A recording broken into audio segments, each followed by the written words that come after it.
Managing my own business and working from home threw me into a whirlwind of daily chaos. The awareness dawned on me when I realized how increasingly busy my life had become. Balancing the demands of managing my own business and working from home turned my routine into a hectic whirlwind, leaving little time for the leisurely pursuits I once enjoyed. The looming threat of losing the precious free time that allowed me to dive into learning, explore new interests, and sharpen my skills through trial and error got me wondering how to keep that flame alive amid the growing busyness. As a self-proclaimed geek, hungry for constant learning and personal growth, I decided to dive into research on learning methods and skill acquisition.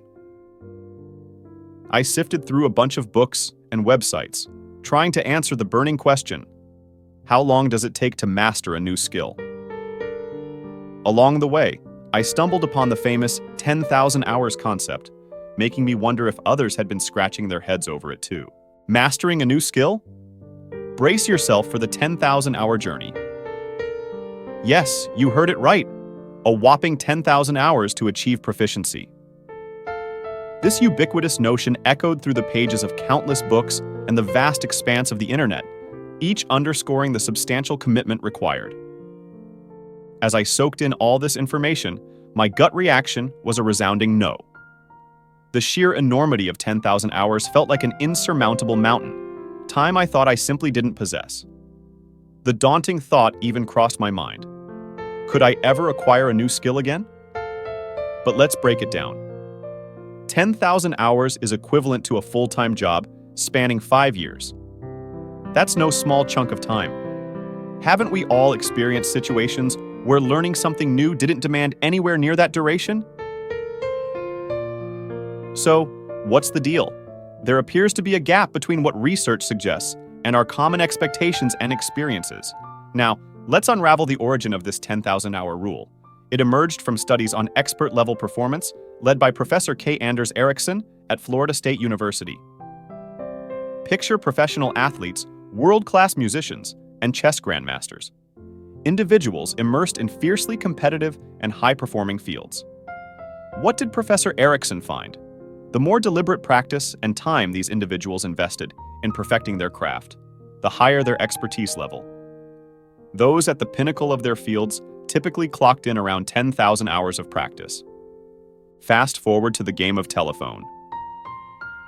Enter Malcolm Gladwell, whose 2007 book, Outliers: The Story of Success, thrust the 10,000-hour rule into the spotlight. Practice extensively and effectively, and success at the highest level will follow. However, what Dr. Ericsson originally conveyed, that 10,000 hours is the approximate time needed to excel in an ultra-competitive field with a narrow focus. Yet, as Outliers skyrocketed to the top of bestseller lists, a society-wide game of telephone kicked off. The original message, it takes 10,000 hours to reach the top of an ultra-competitive field, morphed into, it takes 10,000 hours to become an expert at something, then distilled further to, it takes 10,000 hours to become good at something, and eventually, it takes 10,000 hours to learn something. Here's the catch. That last statement, the belief that it takes 10,000 hours to learn something, is not accurate. It's simply not true. Now, let's peel back the layers and uncover what the research truly tells us. I spent a lot of time at the library, especially in the cognitive psychology section because, well, I'm a geek. While exploring studies on skill acquisition, I noticed a common theme in the form of a graph. Researchers, whether studying motor or mental skills, liked tasks they could measure in time. They'd give participants a task, time how long it took, and record the results. The graph showed a simple pattern. Initially, participants took a long time on new tasks because they were frankly terrible at them. But with practice, they got better, and quickly. This early stage of improvement was efficient, proving that people can become good at something with just a bit of repetition. Interestingly, when it comes to learning for ourselves, we care less about time and more about how good we become. If we see performance time as a measure of competence, the graph flips into the famous learning curve. Here's the deal with the learning curve. When you start, you're not great, but with a bit of practice, you get good really fast. Then, you hit a plateau where gains become slower. Now, the big question. How do we go from being bad at something to getting reasonably good? How long does it take? My research suggests just 20 hours. Unlocking a new skill is simpler than you think. From absolute cluelessness, you can swiftly gain a solid understanding of whatever skill you set your sights on. Whether it's conquering a new language, learning a sport, or owning a business, the secret sauce lies in dedicating a mere 20 hours to focused, deliberate practice. Brace yourself, because those 20 hours are about to leave you not just impressed, but downright astonished at the level of proficiency you'll achieve. Now, let's dissect this 20-hour commitment. It's a feasible feat, averaging around 45 minutes a day for approximately a month. Even with the occasional skip day or two, it remains well within your grasp. But here's where the magic happens: the method. It's not about haphazardly tinkering for 20 hours and expecting miracles. No, what you need is an intelligent and efficient practice routine. This method ensures that every single hour of those 20 is invested in the most effective way possible. And here's the kicker. It's a versatile approach that can be applied to anything you're eager to learn. Embarking on the journey of mastering a skill involves a strategic approach. First off, let's talk about deconstructing the skill. Imagine it as unwrapping a mysterious gift. You need to know exactly what you're aiming for. Take a closer look at the skill and dissect it into smaller, more manageable components. Skills are often like intricate puzzles made up of various sub-skills. Break it down, and suddenly you'll have a roadmap guiding you to the crucial elements that will fast-track you toward your goal. Dive into practicing these fundamental components first, as honing in on the essentials accelerates your progress in the most efficient way possible. Now, the second step is all about equipping yourself with the right knowledge for self-correction. Imagine you're preparing for an epic quest. You need a solid arsenal of resources. Gather 3 to 5 sources related to the skill you're eager to conquer, be it books, DVDs, courses, or any other relevant materials. But here's the plot twist. Don't let this become a procrastination pitfall. We've all been there, drowning in resources while avoiding actual practice. Instead, strive to attain just enough knowledge to kickstart your practice journey. This way, you can seamlessly self-correct and self-edit as you delve into the hands-on learning experience. Embarking on the journey of learning transforms into a powerful tool for fine-tuning your knack for spotting errors and seamlessly making nuanced adjustments. Now, let's delve into the third step, a game changer. The art of dismantling barriers to practice. Picture it like clearing a path through a dense forest. The obstacles we're talking about? Distractions, the enticing glow of the television, and the vast universe of the internet. These elements often act as roadblocks, preventing you from immersing yourself in the actual work. But fear not, there's a superhero move you can deploy, a dash of willpower. Channel that inner strength to sweep away these distractions, and voila! You've created a conducive environment for focused practice. It's akin to crafting your own Zen space, where the only thing on your agenda is dedicated learning and improvement. So, embrace the power of will, eliminate those pesky hindrances, and watch as your commitment to practice skyrockets. Step 4 is the real game changer, and it's both simple and pivotal. Lock in your commitment to practicing for a minimum of 20 hours. Now, let's talk about the fascinating concept of the frustration barrier. Imagine it as that phase when you're utterly incompetent and acutely aware of it. The awkward stage we all try to avoid. The feeling of incompetence can act like a formidable roadblock, often deterring us from sitting down and putting in the necessary work. But fear not, because here's where the magic happens. By preemptively committing to investing at least 20 hours in practicing the skill you're aiming for, you break through that initial frustration barrier. This commitment becomes your secret weapon, propelling you forward and enabling you to persist through the challenging early stages. Ultimately, it positions you to reap the rich rewards of your dedicated efforts. So, there you have it, a game-changing formula consisting of 4 straightforward steps.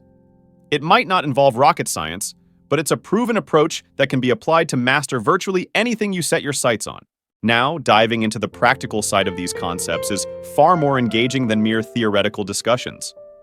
So, there's been a persistent itch to explore something new, mastering the ukulele. It's undeniably cool. The ukulele, with its captivating charm, has long held my fascination. The desire to unlock its melodic secrets has been growing.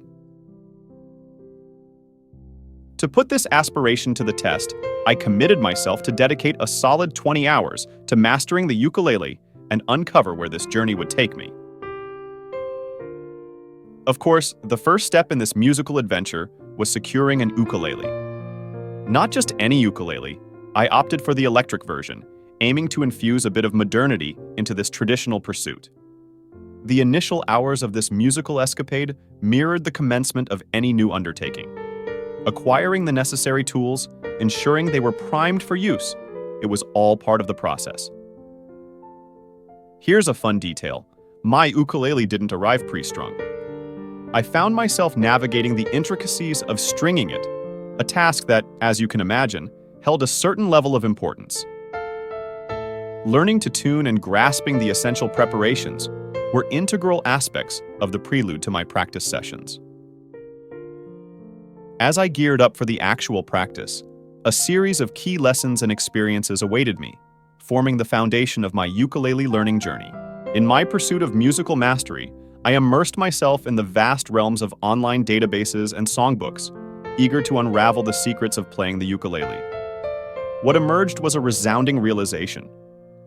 The ukulele's unique capability to produce harmonies by playing multiple strings simultaneously, thus unlocking the enchanting world of chord playing. It's a moment of sheer joy.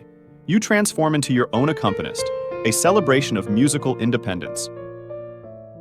As I embarked on this musical journey, I encountered an ukulele chord book, a treasure trove boasting an extensive collection of hundreds of chords. The initial overwhelm of possibilities soon gave way to a comforting revelation as I delved into actual songs. Amidst the vast array of chords, a recurring pattern emerged. Most songs relied on a modest set of 4, or perhaps 5 chords. Playing the ukulele, much like mastering any skill, revolves around a discernible set of essential elements and frequently utilized techniques. Essentially, the art of playing the ukulele mirrors the simplicity often found in various pursuits. It's about discovering a concise set of key elements and techniques that become your trusted tools. In the universe of ukulele playing, mastering 4 or 5 chords can unveil the essence of an extensive repertoire. This realization resonated deeply with me during my research. In the course of my exploration, I stumbled upon a captivating medley of pop songs by the band Axis of Awesome. Perhaps some of you in the audience are familiar with their work, Whistles. Axis of Awesome introduced a compelling idea. Armed with the chords G, D, M, and C, one could virtually play any pop song from the last 5 decades. This revelation simplified the intricate landscape of pop music into an accessible framework, 4 chords to reign over them all. Intrigued by this concept, I felt compelled to put it to the test. My ambition was to craft a medley of pop songs spanning decades, all within the constraints of these 4 chords. What's your ambition? Embarking on a journey to acquire a new skill doesn't require mastering a multitude of intellectual tips and tricks. The primary challenge lies not in the intellect, but in the emotional realm, fear. The unease that accompanies the perception of inadequacy is particularly pronounced during the initial stages of learning. Thus, the primary obstacle is emotional rather than intellectual. However, here's the remarkable part. Dedicate a mere 20 hours to anything. It's an open canvas. What skill captures your interest? Is it the allure of acquiring a new language? Perhaps the desire to refine your culinary prowess beckons. Or maybe you're drawn to expressing your creativity through drawing. Consider what stirs your excitement, what sets your passions ablaze. The beauty lies in the limitless possibilities awaiting exploration with just a modest investment of time. The journey to skill mastery is an open invitation. What will you choose to explore? If you've gained insights from this video, please express your support by giving it a thumbs up and subscribing for future updates. If you have any questions or thoughts to share, don't hesitate to leave a comment. Your active participation is greatly valued, and I look forward to hearing your feedback.